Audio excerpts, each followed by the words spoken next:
All right. Couple of observations and things I've been thinking about over the last few days. All right. Well, first one, going to see if I can get a shot of this. As you can see, the top of the steering box, which is painted black, by the way, has had all the paint removed, and the reason is because there is leaking brake fluid out of this here master cylinder. You can see how much corrosion and how much loss of paint there is down there. So I had planned on taking the brake and clutch systems completely out of the car anyway, so of course that's going to be happening. Not immediately though, because we've got some other things to tend to. I've been trying to clean up this engine compartment a little bit, but I thought I had a leak in the steering box, and it turns out I don't. The leak is coming from that master cylinder, and I did a little test this morning, and I pumped the brakes a few times, and sure enough, on this shop rag there was some residual brake fluid. Not very much, but enough that over time, listen, this is the time to start doing these repairs, right? So that's that little issue, which we'll get to. And then, you remember the trunk? Okay, well, here's what the trunk looks like. And what I'm going to do, I rethought this whole idea of putting the, I am going to use that tape, and I am going to apply it at the bottom over here. However, that tape is applied to the bottom of the tank, not the bottom of the lip on the body. So what I'm going to do is, I'm going to create a bead using this stuff. It's called duck seal, and I think this is available at all your popular Home Depot, Lowe's type stores. If you look at this stuff, it's a pliable, very pliable, and it's about 45 degrees out here today, so it's not too pliable, but with a little bit of heat, what I'm going to do is cut this into strips, and I'm going to roll it in around the edge. Because I thought about this and I said to myself, you know what they must have been doing? They must have been creating an occlusive seal for the gas tank to keep out any road, water or whatever that gets kicked up. So I'm going to be doing that, and using that as an occlusive seal. All right, so I'm going to be working on that, and we'll see how it goes. All right, catch you in a bit. All right, so I investigated some things here, and I'm going to be resuming the work on the cylinder head tomorrow. I have to go get a tool. I'm going to take the valves out tomorrow. But prior to that, what this puppy's got to come out of here, and what I'm going to do, the strategy is going to be, I'm going to loosen this 7mm nut and bolt. That's going to free up this cable, and there are two bolts. Let me see if I can. Well, there are actually 4 bolts, but there are 2 bolts right up here, very easy to get to. These are accessible from the passenger compartment as well, but there's 2 bolts down there that are, I guess those are like hidden. They're threaded through, they're threaded, but You can see the thread, but the bolt is in the passenger compartment and it goes through the firewall. Those two bolts do not look like they're easy to get to. You can get to them, but they don't look easy. As a matter of fact, I'll probably be able to get them out, but putting them back in is going to be a trick and a half. So I'm sure there's probably some good techniques to do this. It would be a heck of a lot easier if the steering box were out of the way on the inside of the passenger compartment. I'll show you what I'm talking about.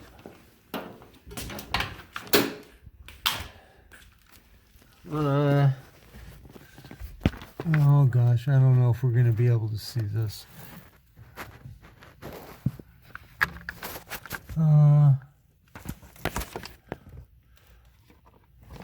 There's one bolt there on the left, and the other one is right over there on the right.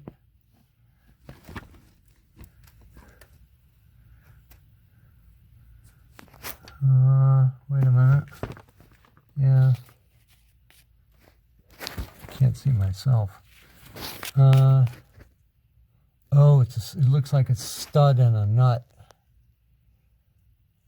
All right. Well, if it's a stud and a nut, that's probably not horrific. If it is what I think it is.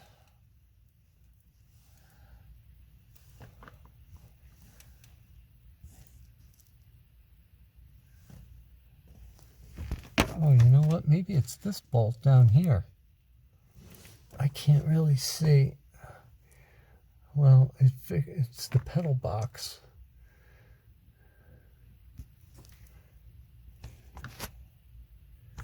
Maybe it's the same thing. We're going to have to figure this one out.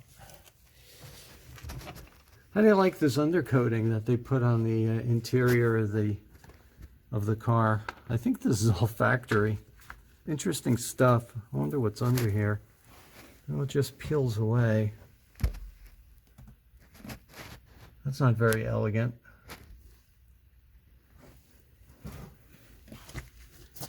Pretty sure this certainly looks like Italian period stuff. Well, we got plenty of time to look at the interior later. All right. What's this? Nothing. All right, we'll get to this later. Okay, another day in Alpha Land. And what I'm doing today is I'm going to have a lot of parts on order, so the cylinder head stuff is going to have to wait like a week or so, but I'm going to do the valves later. What I'm doing now is I'm going to try to take out this pedal box in one shot. Basically undoing those bolts right there, or I should say those nuts. And there's two on the bottom that I'm going to get from the passenger compartment. I crack these little fittings on the brake. Those are 7/16, by the way. That's the best fit. I think they are SAE thread. I'm not sure if they're SAE thread or not. But you can take this whole thing out. Of course, I drained the fluid out of both reservoirs. I'm going to crack this one, of course, down yonder. And I'm just waiting for some of this fluid to dry out. Even though I have rebuilt master cylinders before, brake master cylinder, I should say. I was at Jim Neal's house 4 years ago. If you guys remember who Jim Neal was, Jim Neal was one of the most friendly, best contacts, best people that an Alfa owner could ever know. I miss him very much even to this day. He lived about 45 minutes away from me, and he and I rebuilt a brake master for my 68 Alfa. And I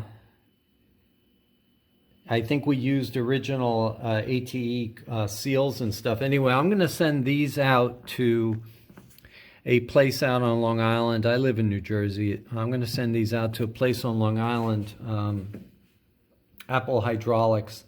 They know their stuff. I'm going to send the masters out just to have them rebuilt with the correct seals. I don't really trust getting seals from aftermarket. I think I might have used it before and I was kind of hoping that it would work. I think it'd be better to send the seals out. Anyway, I'm going to try to do a very minimal restoration of this brake master cylinder, I should say the brake booster. I still can't decipher what these things say, but this probably was a Bonaldi in a box, and this is the model number. That looks like 4-117L. I don't know.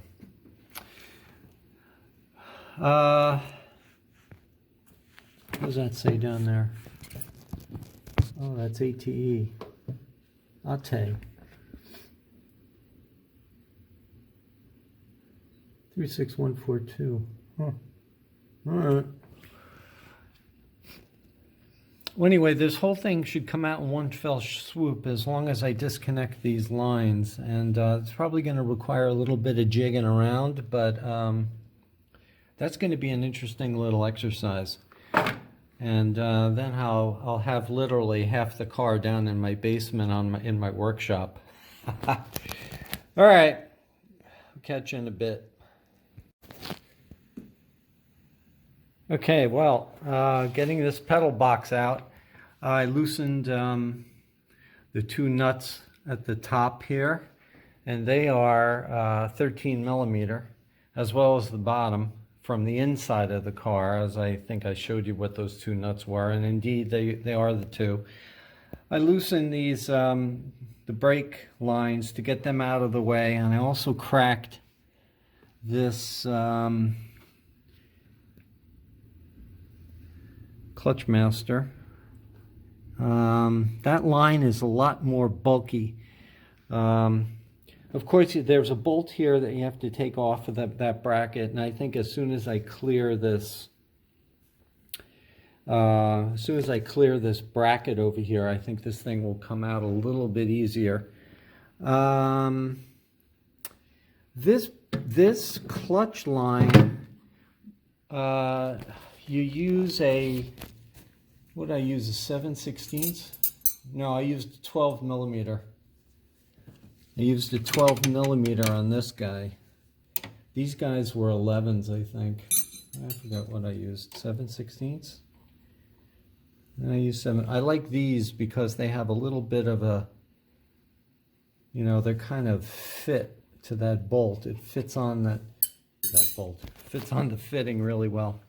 Well, anyway, so I'm actually just letting some of this residual fluid come out of here. Of course, I have a copious amount of rags in here to try to soak up some of that fluid. And once I get this out, I'll be cleaning the whatever residual brake fluid it might have gotten onto the paintwork. Although, as you can look down here, this was, I think, a battery acid problem. And I guess what it does, it cooks the paint and then ultimately rusts its way through. This is really nasty. I'm going to be repainting that at some point, probably towards the spring. Probably going to have to use, I don't know what, I tried all kinds of things to see if I could dissolve this, whatever the heck it is. But it like emulsifies the paint, and of course this happened who knows how many years ago.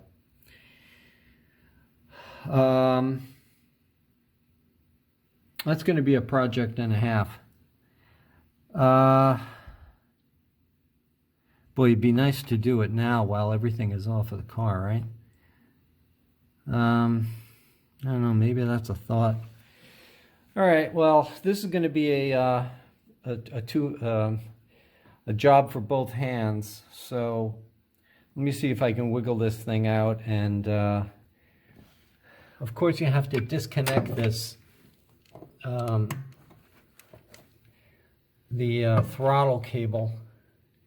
But I think everything is disconnected. Once it comes away, I think from this bolt, I'll have a little bit more room to play with.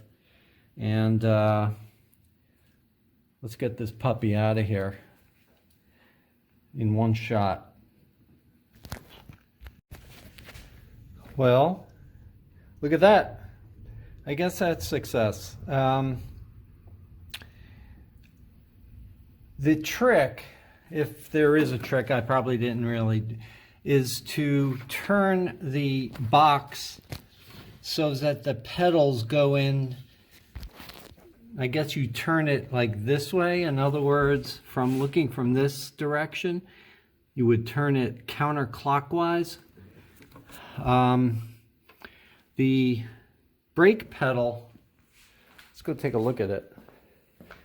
The brake pedal has this elbow welded onto it because I think it hits the switch, and somehow I missed that switch, but that's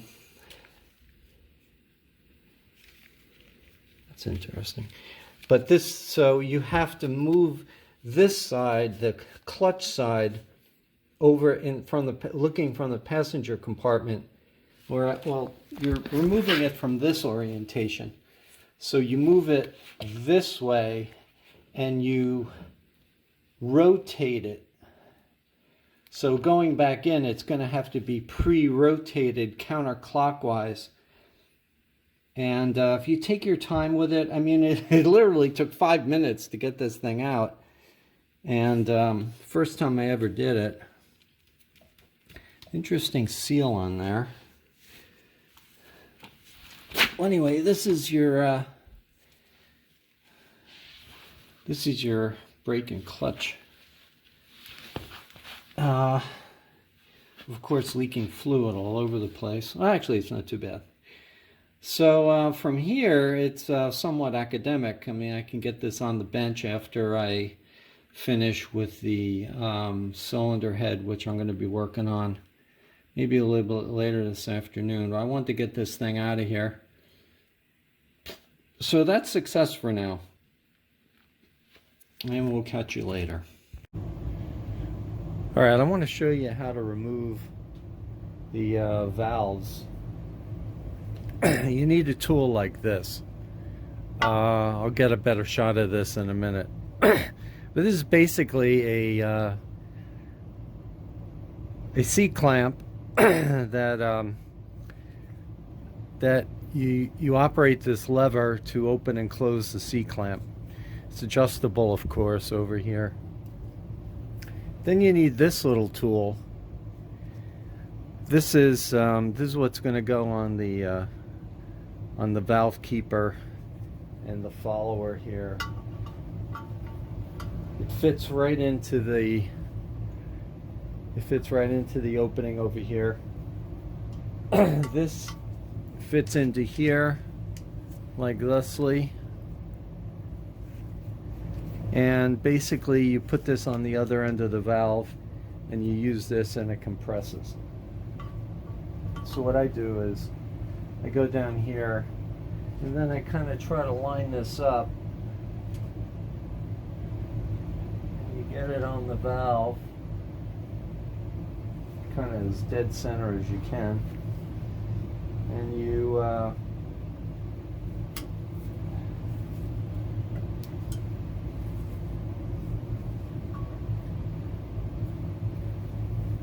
it's kind of interesting. Sometimes I don't get enough. You know why? Because sometimes it pops. It's just like that. This technique is probably terrible. Well, let me show you what happens here. So then the keepers are accessible here, and I probably am doing this totally wrong. Whoops. But these, I use a tweezer to pull these out. And these things must be like the most hard steel you can possibly imagine. So then you release the tension, and let's get this all situated again. So when you release the tension very easily, you take the tool out, you throw the tool aside somewhere, don't kill yourself doing so, and all the guts come back out. And then you just, this is the number 1 intake valve. What I'm finding is that some of the intake valves need to be tapped out. You guys seeing this? Yeah.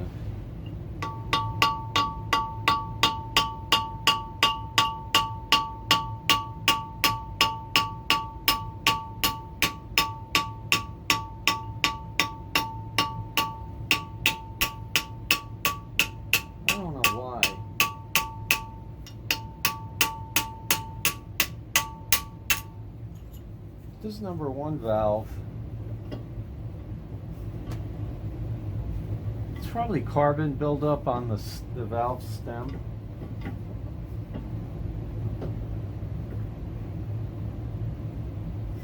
It's actually, this one's fighting me the most. This is the last one.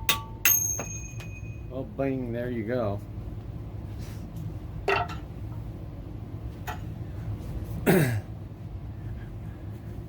And you got yourself your valve. This is a number 1. There's a lot of junk on it, like carbon deposit or whatever. This is clean because the guy who reconditioned the head, he sandblasted it, and I think soda, of course. So he wasn't able to get inside here. Actually, you can see where he was able to. Maybe you can't see very well. But anyway, what I'm going to do from here. Is that hurting or helping? It's kind of hurting. What I'm going to do from this point is I'm going to use this abrasive wheel on my Dremel. And I'm just going to clean off this carbon here. The edges are fine. The valves seal really well. And I'll just take off whatever residual is on here. And go from there. Okay, we're going to see if we can take off these master cylinders today. I want to get these out and out for repair, so I figure that's going to take a couple of weeks. So while I'm waiting for some other parts to show up, I figured I'd inspect, take off these master cylinders and inspect. So first thing, we got to take this off here. These bolts are Allen 6mm. And these are 13mm nuts on here, so we're going to take those things off in that order and get the clutch off. It should be pretty straightforward, so let's get to that. Okay, well, I got the clutch master off with the minimal amount of disassembly, and essentially that piston is, I might have to use compressed air to get the piston out. I haven't been able to get the piston out, but I took the reservoir off with a pipe wrench. Now this is a retaining ring that retains the whole plunger assembly, if you want to call it a plunger assembly. And essentially this ball, I should say, that ball fits into that opening there, and it's held on by a, what do they call those? Pin spring? I forget, an E-clip pin spring. But you have to use a something to compress the spring, which relieves the tension on this collar, and this collar drops straight off of that shaft. So this is an Ate, of course, 17, I guess a 17 millimeter bore.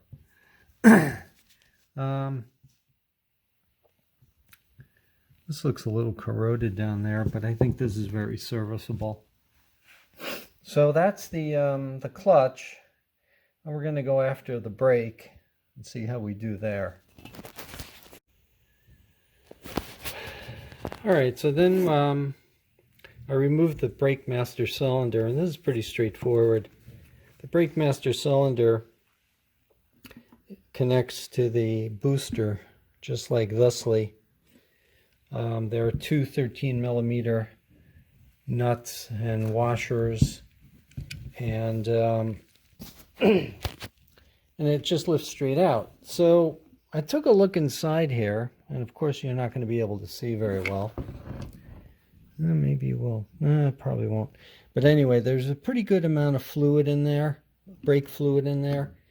So this booster, I don't know if that's blowback through the rear seal, which it probably is. It's probably getting aspirated into the back of the booster. So what I'm going to do is remove the booster housing from the brake pedal cluster. And this is with these four 13 millimeter nuts here. So let me get that out and see if I can get in there and see what's going on inside. This is going to go out for a rebuild.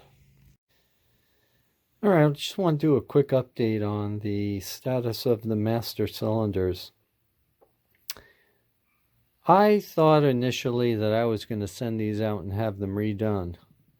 And the reason was because I thought the bores were going to be bad. But as I found, the bores are actually amazingly really good. This is the clutch master. That little green mark has been puzzling me. I guess that's an inspection mark. The other thing about this that's been puzzling me a little bit, I know I'm diverging here, but doesn't seem to be any residual paint left on this. Anyway, so what I did was I looked inside the bores using my trusty bore scope, and it's called an otoscope, whatever that means. Anyway, there was some residual crud in there. I mean, there was like a crusty brown, I might have taken some pictures of it, I'm not sure, but there was a crusty brownish type of residue. And so what I started thinking, maybe I should hone this out, or it's kind of hard to get a hone that's small enough. So as I was like scrambling around looking for some things, I came upon a solution that I thought was kind of interesting. What I did was I took one of my trusty shotgun cleaning sections. It's at the end where you can attach yourself a rag or whatever, the cleaning wads. And what I did was I took a piece of, I had to get a little bit more aggressive, so I took a piece of Scotch-Brite and I wrapped it through here to make like a cleaning, in the same configuration as this one. And I put this in there. So then what I did was I just inserted it. Now, actually what I did is I hooked it up to my power drill and I put it in here, and I just let the power drill, spin it around. Now, you could imagine that if this were that piece of, where'd it go? I guess it's gone now. if that with that piece of Scotch-Brite, you would get a little bit of a cleaning effect. So what I think what resulted was pretty good. And what I'm going to do is I'm going to take the otoscope, and I'm going to do a video with the otoscope to show the inside of the bores. And I actually did another experiment where I actually impregnated a little bit of this, shop rag with a little bit of aluminum powder, and I used that, but that wasn't aggressive enough. So let me take the videos and we'll see actually what they look like on the inside. All right, more on the brake and clutch masters. Here's the sequence of parts. That's a snap ring, and here's some kind of collar, and there's your first seal. This is a rubber. The second seal, another metal. That's a third seal. Then fourth and fifth seals right here. And there's another seal there. Note the orientation. So you got 1, 2, 3, 4, 5, technically 6 seals. And this is the way that it goes into the master. It's basically, this is the operating end. And so you got basically two plungers. Now, initially these were stuck. So what I did was, I just took this thing and slammed it against the end of my the anvil end of my my vise, and sure enough, the darn thing started coming out. It was a little bit tough, but it came out. And I did the same thing with the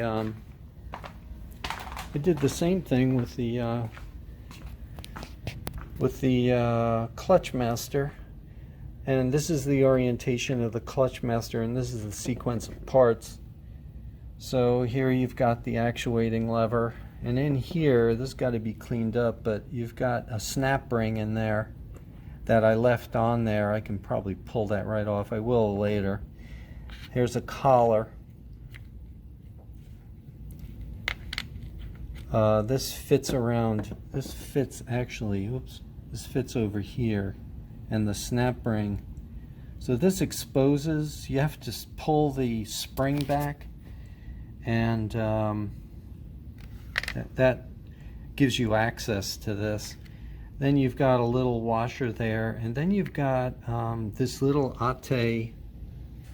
You can probably see that. You got this little ate, and then you have the spring and then another. So this is technically, this is a three seal ate master cylinder.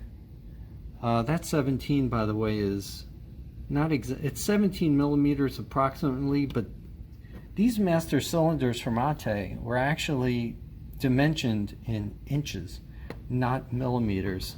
But so I guess technically this is like a number 17, but it's very close to 17 millimeters. Anyway, that's what I was told by an expert yesterday. All right, I was interrupted there for a minute. Anyway, so here's the interesting news. These the rebuild kits for these two seal varieties, and that does not include, that's not a seal, that's a cover. The 3 seal varieties, I did a lot of research on the internet, and they're available in Europe, but they're not available in the United States. And you know, I do a lot of my ordering through Classic Alpha over in England, and they only have the 2 seal, not the 3 seal. So I emailed them yesterday and I said, hey, can you guys get the well, I found the 3 seal, but the 3 seal companies would not ship to the United States. So I asked the guys at Classic Alpha if they can source it, and they said, yeah, they can. So eventually, I should say, in a couple of weeks on Classic Alpha, you're going to have the ability to buy the 3-seal kit, which is for the ATE 17. More to come on that. I'll try to... I'm going to put a link. Oh, you know what? I wrote this down. Let me go find it. Okay, so here's what I did. This number here is the part number of that plunger for the clutch master cylinder. That's the ATE part number. So I Googled that. And believe it or not, and that's the kit. So I found the actual repair kit number that was the ATE repair kit. And that led me to, I think this is the kit number, T17 kit. And that was a part number that matched that part number. So I Googled this over in Europe. Well, it took me to Europe. I didn't Google in Europe. And this kit came up, this Autoframe Sansa D1141. That was a compatible kit. So this is the one that you can find in Europe, but the suppliers don't ship to the United States. However, I asked Classic Alpha if they can source this, and they said they will. So this hopefully will be on their site in a couple of weeks. So that's, I guess, breaking news. Anyway, I hope, of course, it works. There's no guarantee, but it should work. Now, if you can find this kit from ATE, that's your kit to do an exact replacement. This one is close. This will actually has the plungers and everything. I think these are unavailable. I mean, they have to be used up now. I mean, these are old. Anyway, so that's the update.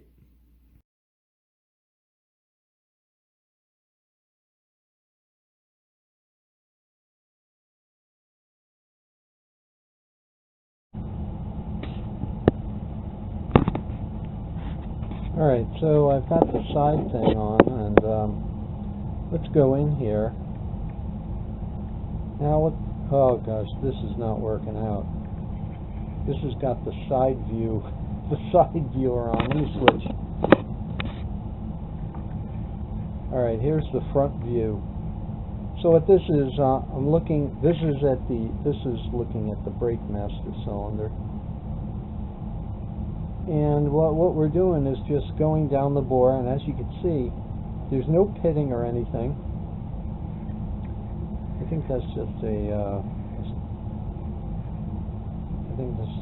residual. It's not a scratch. I think it's just the I actually cleaned up in here using grease. And the great thing about this bore scope is you can get right down to the nitty-gritty. Now, right at the end here, you can see a little bit of discoloration, but I think that's pretty negligible. And you can see the swirl marks of where it was cleaned. I hope this wasn't too aggressive, but overall, it's pretty darn clean. So let's now look at the other one. This is the clutch master. It's much smaller, of course, but it's pretty darn clean. This recess didn't get crystal clean, but it's pretty darn good.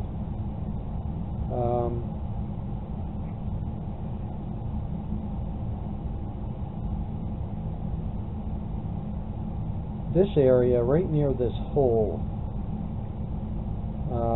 is where there was some residual stuff.